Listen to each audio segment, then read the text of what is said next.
Caríssimos irmãos e irmãs, também que nos acompanham pelas redes sociais. Bem, a leitura do profeta Isaías de hoje é o momento em que o rei de Judá, do Reino do Sul, na época da invasão dos assírios, lembra que primeiro houve a invasão do Reino do Norte pelos assírios, como castigo, Samaria como capital. Aqui é um dos poucos reis que foi fiéis, né? Foi fiel. Um dos poucos reis que foi fiel a Deus. E quando estava sendo ameaçado de ser invadido pelos assírios pelo norte, ele, além de estar sendo ameaçado, ele estava doente. E o profeta Isaías chega e fala que ele vai morrer.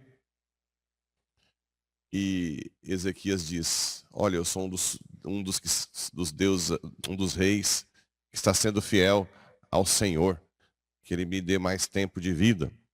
E Deus é tão bonzinho que acrescenta 15 anos e ainda impede que os assírios invadam o Reino do Sul. Aqui é uma confirmação do que nós falamos ontem. O que eu falei ontem sobre a oração? Que ela muda o curso da história. Ah, mas Deus não muda. Mas Deus criou o mundo já pensando nisso, não é verdade?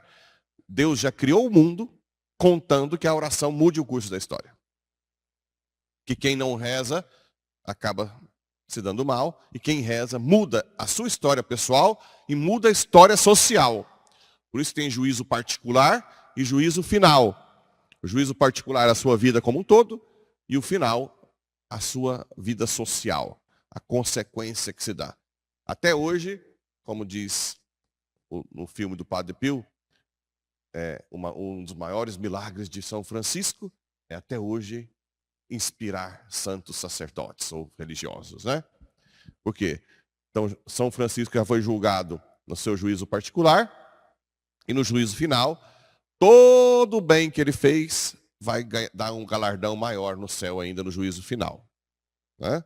Então sempre tem um juízo particular e a oração muda a sua história pessoal e a história do mundo.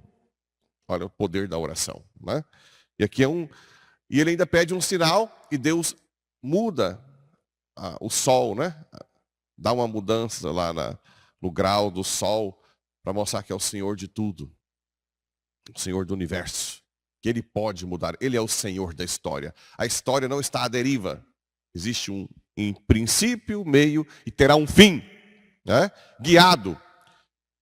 Claro que dá um nó na cabeça. Como é que a história é guiada por Deus? Nós temos livre-arbítrio. Como é que Deus sabe se eu vou ser salvo, se eu tenho livre-arbítrio? Dá um nó, né? Deus já sabe quem está nascendo hoje, quem vai para o céu, quem vai para o inferno.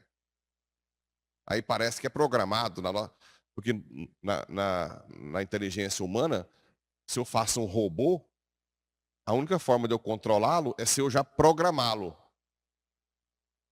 Como Deus é onipotente, Ele criou a gente e Ele pode criar um ser livre, mas que Ele sabe o que vai fazer. É uma coisa que dá um nó.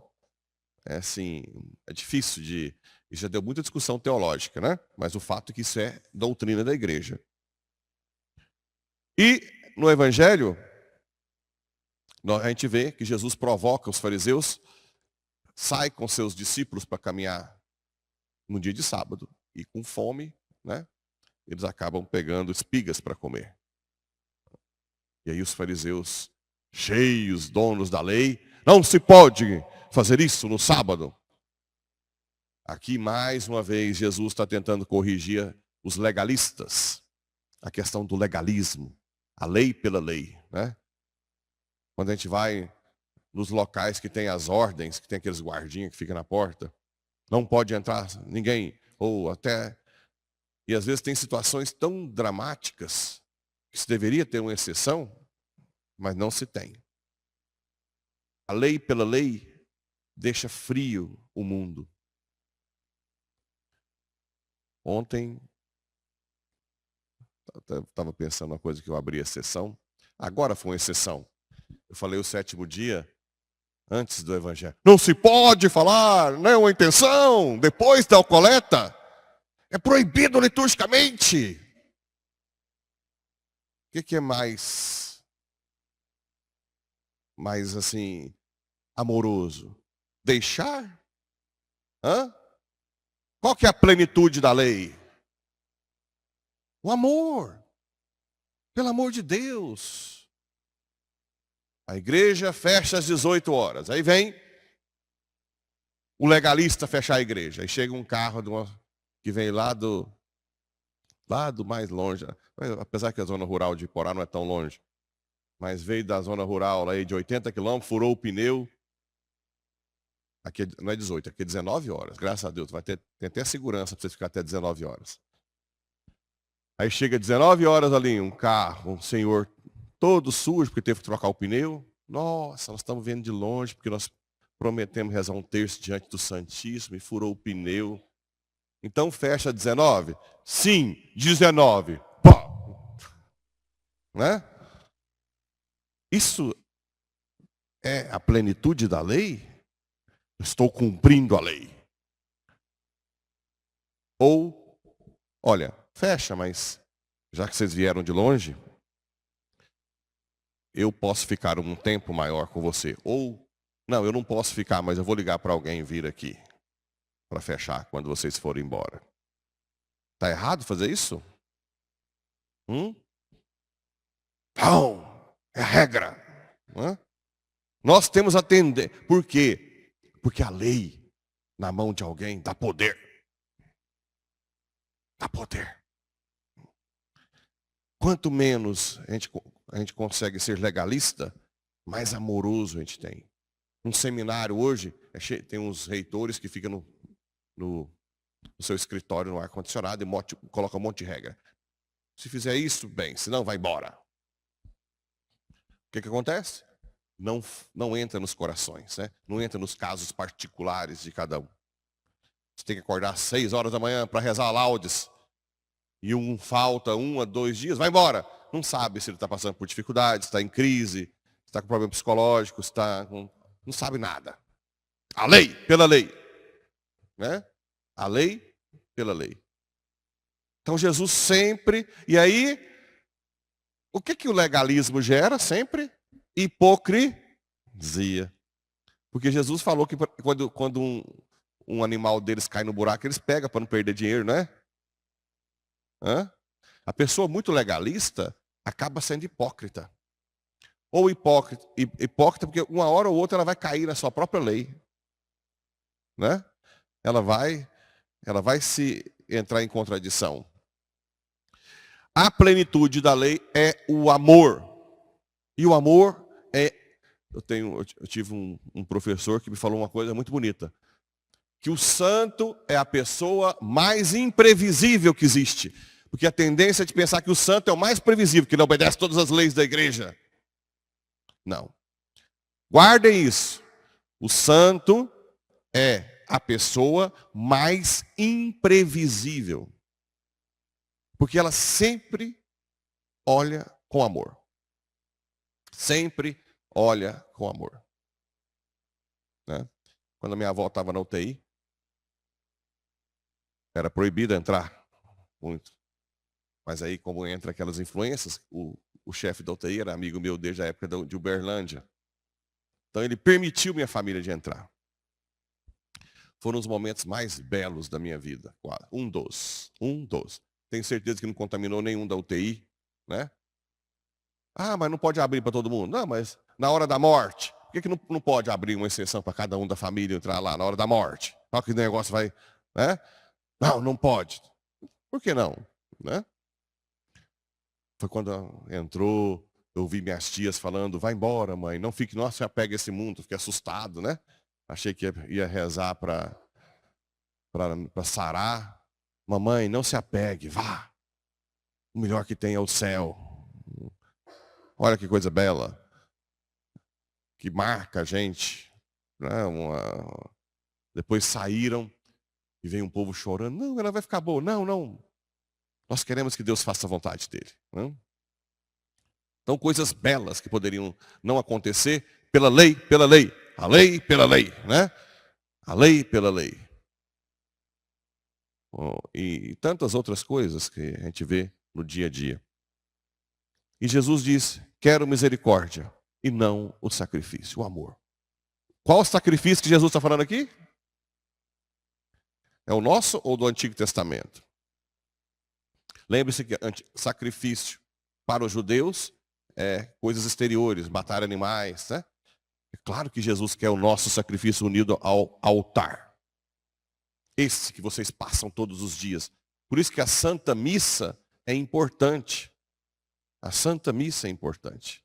Porque você traz tudo que você sofre, se une ao sacrifício de Cristo no altar, e Ele, que é Deus, eleva o seu sacrifício ao nível de justiça. Só quem tem o mesmo nível pode elevar isso. E lava as suas vestes com o sangue dele. E vocês vão ficando cada vez mais limpos, né? Puros, purificados. Então a Santa Missa tem um poder extraordinário, esse sacrifício. E depois a comunhão como ápice.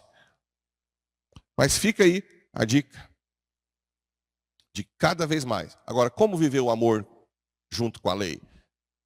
Tem que ter vida de oração. Tem que ter vida de oração.